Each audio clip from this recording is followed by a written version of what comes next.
I'm Victor Fernandez of Fernandez Fit, and I'm here to show you why fitness is our business. Hello and welcome once again to the Fitness is Our Business podcast, the show that helps busy professionals thrive in their demanding personal and professional lives by taking control of their health and well-being. I am your humble host, Victor Fernandez. Thanks for joining me as you do each and every week. I certainly do appreciate it. Now, if this is your first time listening in, welcome. I just want you to sit back, relax, and enjoy the show. But if you've been following for a while, second, third, fourth, maybe umpteenth time listening in, I want you to do me a favor. Make sure to subscribe to the show and share it far and wide, because many more people need to learn that fitness is our business. Now, today's show stems from several different conversations I've had with clients in recent weeks, and also a Facebook post that I shared just a few days ago. And that's the unique dynamic between setting specific goals to achieve a higher level of health and fitness, and simply having that goal being to become more healthy and fit. Some people set very specific goals. I'm one of those people. Right now, I'm working my way back to getting more consistent into my running, especially ever since I suffered an Achilles injury back in April of 2024. I've gotten back into it, but I'm nowhere near the level I was at prior to that injury. And along the way, I want to add swimming into the mix. I want to add biking into the mix. Now, I like to swim, but I've never competed in a swimming event of any kind in my entire life. And I couldn't tell you the last time I was on a bike. It's been that long. But regardless of the circumstances and the challenges that I face, the end goal is still to compete in a sprint triathlon before the end of 2026. That's how my brain works. I set a goal. I outline a plan to achieve that goal. I conquer that goal, hopefully. And then I set a new goal and repeat the process all over again. It's structured. It's clear, it's motivating. It's for me. It's how my brain works. But here's the interesting concept of all this. What if my goal wasn't to participate in a race, or to set a personal best in that race, or even get to the finish line of that race? What if my goal was to simply be fit because it's the right thing to do? Because that's what it was for me way back 15 years ago. So if that's you, first off, I commend you, because not everybody even wants to do that. So you got a leg up on everybody else to get to the goals that you have set for yourself to become more mentally, emotionally, and physically fit. But I also want you to listen to this message as well. That approach can be a bit more challenging to overcome, and I'm going to tell you why. Because there's no real countdown clock. There's no big event circled on your calendar. There's no real external pressure forcing a sense of urgency. There's really not a whole lot of internal pressure to force a sense of urgency. So this is where most people, and busy professionals especially, because we know how busy we are, this is where we get tripped up. Because when we're struggling to get to where we want to be, we're told, you just need to stay motivated. You need more discipline. You've got to want it badly enough.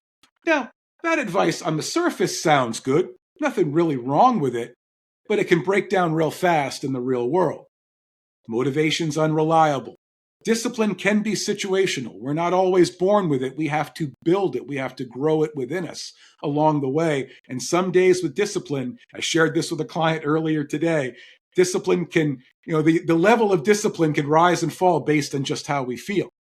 And also, let's face it, life is ruthless with its deadlines and routines. Deadlines pile up. Our families need us. Travel wrecks schedules. Stress drains energy. So if our entire plan depends on feeling motivated to gain a vague goal, we're playing an uphill game. It's an uphill battle at that point. So this is what I want to share with you. Here's the hack I want to share, because I know us career-driven people all love a good hack. Instead of focusing on simply being physically fit and being vague as to what that actually looks like, focus on quality of life. And not in a vague inspirational quote sort of way. Actually paint that picture of what it looks like in your mind. Envision it, really feel it. And then ask yourself questions like, how do I want to feel when I wake up every morning? How much energy do I want to have at 3 p.m.? How do I want my body to feel during those long work days, especially if I haven't gotten a workout in yet? How present do I want to be at home? That's a big one. And how capable do I want to feel physically as I get older? That's even bigger, especially for someone like me, 54 years old. So here's the key. Quality of life looks different for everyone. I know I've shared earlier what my goal is for 2026, competing in a sprint triathlon. But really, quality of life goes well beyond that for me. For me, it's being 54 years old. I want to do at 60 what I'm doing in my 50s without feeling like I got hit by a bus. And when I turn 70, I want to be able to do in my 60s and my 50s for that matter without again feeling like I was hit by a bus. So for everyone, it's got to be individual. It's got to be really unique to you. For one person, it could be being pain-free. That's huge in life. For another, it could be managing stress without snapping on people. For someone else, it's aging with real strength and independence. There is no universal one-size-fits-all version, and that's the whole point. Because people have asked me, and they ask me all the time, how I've stayed consistent for so long. The answer is really simple. I have a why, actually. I have several, and they're all specific. My family, my clients, my business, Fernandez Fit, and even the old version of me that I've talked about openly over the years and shared with quite often on social media. You've seen the before and after photos, and especially the before where it looks like me ate me. And I say that freely because that's exactly what it looked like to me. Because that was the burned out version of me. That was the overworked version of me. That was the version that always said, I'll get back to it later. But for me, the whys that I have now are what I lean on when motivation disappears. And it does. It happens to all of us. There are plenty of days. My gym is just a few feet to my left here. And that's the last place I want to be some days. And here's the most important thing. It doesn't have to be the same why every day. Some days it's my family. I want to be able to show up for them. I want to be able to set a good example, certainly from a health and fitness perspective.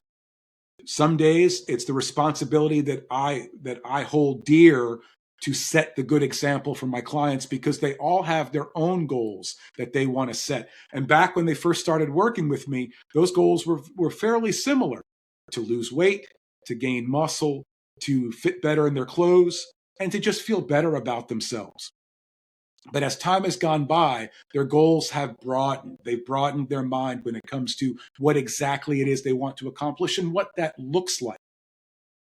Some days for me, it's pride, sheer old pride.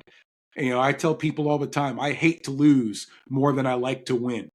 So when I fail at something, when I fall short at something, it gives me that drive to go back at it again and again until I conquer it. And some days, it's simply refusing to go backwards, going back to that version of myself from 15 years ago and beyond. He still lives within me. I just refuse to let him out. All right. In business, we understand priorities. And the number one priority today might not be the number one priority tomorrow.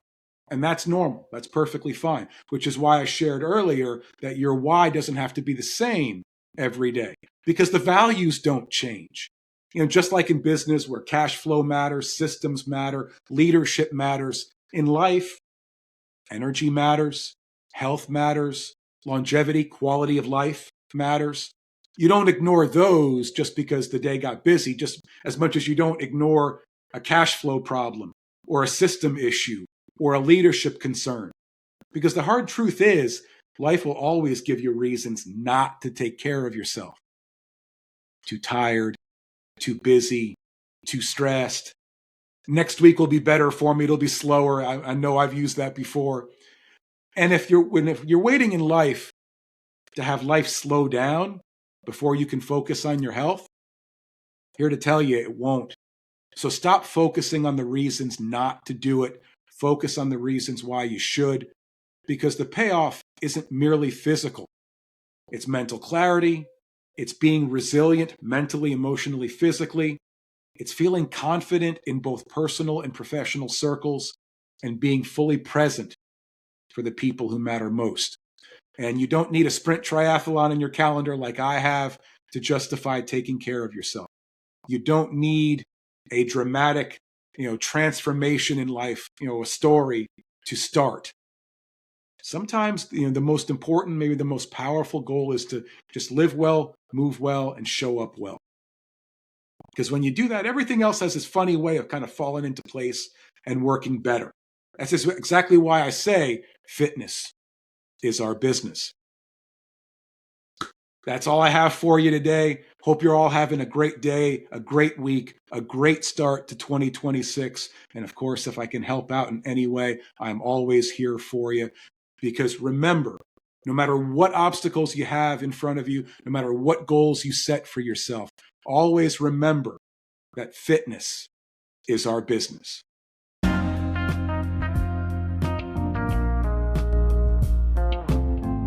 Thanks so much for listening. I hope what we've shared on this show truly resonates with you.